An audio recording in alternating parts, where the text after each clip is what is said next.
Hello friends, welcome to one style cooking. நாம் இன்றைக்கி பார்க்க போகிற ரெசிபி என்னென்னு பார்த்தீங்கன்னா, ரெஸ்டாரண்ட் ஸ்டைலில் சூப்பரான ஃப்ரைட் ரைஸ் பண்ண போகிறோங்க. அதுவுமே எக் ஃப்ரைட் ரைஸ் பண்ண போகிறோம். ஸோ எல்லாருமே இந்த ரெசிபி வீட்டில் செய்யலாம். ரொம்பவே ஈஸியாக இருக்குங்க. கரெக்டான ப்ரொசீஜரில் ஸ்டெப் பை ஸ்டெப்பாக சொல்லியிருக்கேன். கண்டிப்பாக வீடியோ ஃபுல்லாக பாருங்கள். வாங்க வீடியோக்குள்ளே போகலாம். வீடியோக்குள்ளே போகிறதுக்கு முன்னாடி கீழே உள்ள ரெட் கலர் சப்ஸ்கிரைப் பட்டனை கிளிக் பண்ணுங்கள். கூடவே பக்கத்தில் உள்ள பெல் ஐக்கானையும் கிளிக் பண்ணுங்கள். அப்போ தான் நான் போடுற வீடியோ எல்லாமே உடனுக்குடன் உங்களுக்கு தெரிய வரும். வாங்க இப்போ வீடியோக்குள்ளே போகலாம். ஃப்ரைட் ரைஸ் பண்ணுறதுக்கு நான் வந்து பாஸ்மதி ரைஸை இந்த மாதிரி நல்லா உதிரியாக குக் பண்ணி இந்த மாதிரி ஸ்ட்ரைனரில் போட்டு இந்த தண்ணியெல்லாம் நல்லா வடிகட்டி எடுத்து வச்சுருக்கேன். அப்போ நம்மளுக்கு நல்லா உதிரியாக இருக்கும். இந்த ஃப்ரைட் ரைஸ் வந்து ரெஸ்டாரண்ட்டில் சாப்பிட்ற மாதிரியே இருக்கும். ரைஸ் வந்து கரெக்டான பக்குவத்தில் நம்ம குக் பண்ணி எடுத்துக்கணும். ரைஸ் பார்த்திங்கன்னா ரொம்ப வந்து குழஞ்சி போகாமல் இருக்கணும். பாருங்கள், ப்ரெஸ் பண்ணால் கூட உடைய தான் செய்யணும், குழஞ்சிடக்கூடாது. அப்போ தான் நம்மளுக்கு நல்லா உதிரியாக இருக்கும். இப்போ நம்ம ஃப்ரைட் ரைஸ் பண்ண ஆரம்பிச்சிடலாம். இப்போ இந்த மாதிரி ஒரு பேன் எடுத்துக்கோங்க. பேன் நல்லா சூடானதும் நம்ம ஆயில் சேர்த்துக்கலாம். ஃபஸ்ட்டு கொஞ்சமாக ஆயில் சேர்த்துக்கோங்க. ஆயில் நல்லா சூடானதும் இதில் 3 முட்டையை உடச்சி வச்சுருக்கேன், அதை சேர்த்துக்கலாம். இது கூடவே இந்த எக்குக்கு தேவையான உப்பு சேர்த்துக்கலாம். இதை நல்லா மிக்ஸ் பண்ணி எடுத்து வச்சுக்கோங்க. இப்போ இந்த மாதிரி ஃப்ரை ஆனதும் இதை ஒரு பாத்திரத்துக்கு மாற்றிடலாம்.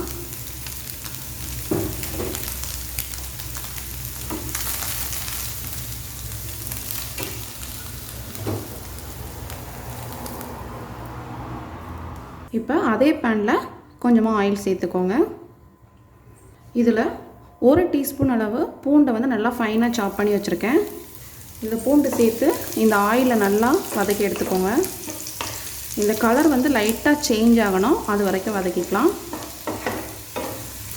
நான் இன்றைக்கி செய்கிற குவான்டிட்டி பார்த்திங்கன்னா 2 பெரியவங்க நல்லா சாப்பிட்லாம், அந்தளவுக்கு இருக்கும்.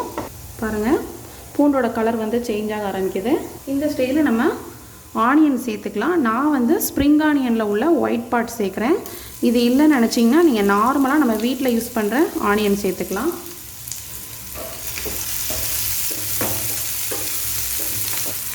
இதை சேர்த்து லைட்டாக மிக்ஸ் பண்ணிக்கோங்க. இது கூடவே ஒரு பச்சை மிளகாவை நீல வாக்கில் கட் பண்ணி வச்சுருக்கேன், இதையும் நல்லா மிக்ஸ் பண்ணிக்கலாம். இப்போ உடனே நம்ம வெஜிடபிள்ஸ் சேர்த்துடலாம். நான் இன்றைக்கி பார்த்திங்கன்னா கொஞ்சம் ஸ்வீட் கார்ன், அப்புறம் கேப்சிகம், கேரட், கேபேஜ் 4 எடுத்திருக்கேன். இது போக நீங்கள் வந்து பீன்ஸ் எடுத்துக்கலாம், அப்புறம் க்ரீன் பீஸ் எடுக்கலாம். ஸோ குழந்தைங்க சாப்பிட்டாங்கன்னா நீங்கள் பொட்டேட்டோ கூட எடுத்து பண்ணலாம், ரொம்ப சூப்பராக இருக்கும். வெஜிடபிள்ஸ் சேர்த்து நல்லா மிக்ஸ் பண்ணிக்கோங்க. ஃப்ரைட் ரைஸ் வந்து நம்ம வீட்டிலையே செஞ்சு சாப்பிட்றப்ப ரொம்பவே ஹெல்த்தியான ரெசிபிங்க. நிறைய நம்ம வெஜிடபிள்ஸ் சேர்க்குறோம். அது மட்டும் இல்லாமல் கடையில் நம்ம வாங்கினோன்னா எந்தளவு ஹெல்த்தியாக பண்ணுறாங்கன்னு கண்டிப்பாக சொல்ல முடியாது. அதனால் நம்ம வீட்டிலையே இந்த மாதிரி நிறைய வெஜிடபிள்ஸ் போட்டு நீங்கள் செஞ்சு கொடுக்கலாம். சாதத்துக்கு பார்த்திங்கன்னா நான் உப்பு சேர்த்து வேக வச்சுருக்கேன். இப்போது இந்த வெஜிடபிள்ஸ்க்கு மட்டும் நம்ம உப்பு சேர்த்துக்கலாம். எக்லேயும் நம்ம உப்பு சேர்த்துருக்கோம்.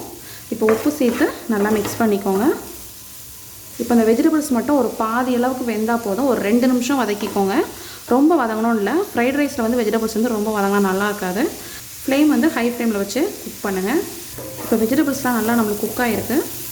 இந்த ஸ்டைலில் நம்ம குக் பண்ணி வச்சுருக்க ரைஸை சேர்த்துக்கலாம்.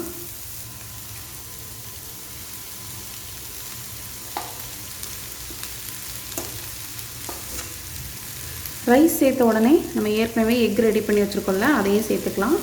அப்புறமா கொஞ்சம் பெப்பர் சேர்த்துக்கோங்க. நீங்கள் ஒயிட் பெப்பர், பிளாக் பெப்பர் இதனால சேர்த்துக்கலாம். நான் வந்து இன்றைக்கி பிளாக் பெப்பர் ஆட் பண்ணுறேன். இப்போ இதை நல்லா மிக்ஸ் பண்ணிக்கலாம்.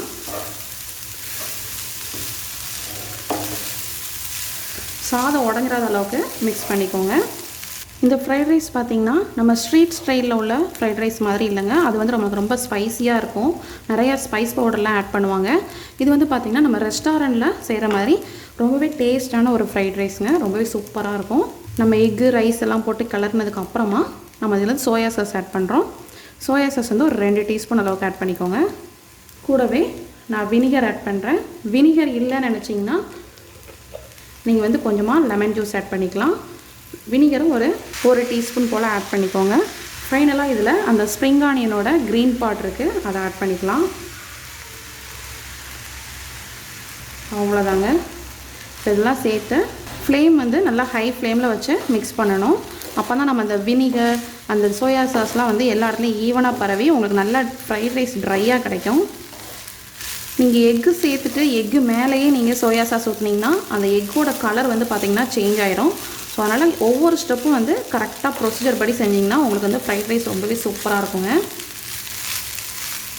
அவ்வளோதாங்க, நம்மளோட ஃப்ரைட் ரைஸ் சூப்பராக ரெடி ஆகிடுச்சு. ரொம்பவே சூப்பரான டேஸ்டான நம்மளோட restaurant style egg fried rice ready ஆகிடுச்சு. கண்டிப்பாக நீங்களும் இந்த ரெசிபி ட்ரை பண்ணி பாருங்கள். இந்த ரெசிபி பிடிச்சிருந்துச்சுன்னா நம்ம சேனலை லைக் பண்ணுங்கள், ஷேர் பண்ணுங்கள், சப்ஸ்கிரைப் பண்ணுங்கள், மறக்காமல் கமெண்ட் பண்ணுங்கள். தேங்க்யூ.